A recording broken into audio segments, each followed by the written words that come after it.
Bulan madu Glenca Cisara dan Randy John, curi perhatian netizen. Setelah resmi menjadi suami istri, Glenca Cisara dan Randy John melangsungkan honeymoon alias bulan madu di Bali. Momen Glenca Cisara dan Randy John bulan madu tersebut sontak mencuri perhatian netizen. Hal tersebut lantaran saat momen bulan madu tersebut, Glenca Cisara dan Randy John memamerkan kemesraan mereka.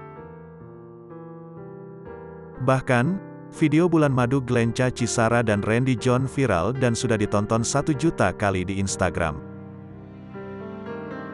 Diketahui, pasangan Glenca Cisara dan Randy John resmi menikah, Minggu, tanggal 20 November tahun 2022. Acara akad yang digelar secara sakral tersebut memperlihatkan Glenca Cisara dan Randy John tengah mengikat janji suci. Tak mau melewatkan momen dengan rekan-rekannya, pasangan suami istri tersebut gelar pesta pernikahan mereka dengan meriah. Acara itu pun berlangsung hangat dan meriah dengan kehadiran rekan-rekan dari kedua mempelai. Selesai menggelar pesta pernikahan, Glenca Cisara dan Randy John langsung terbang ke Bali untuk menikmati bulan madu. Mereka menginap di satu resort dengan pemandangan alam.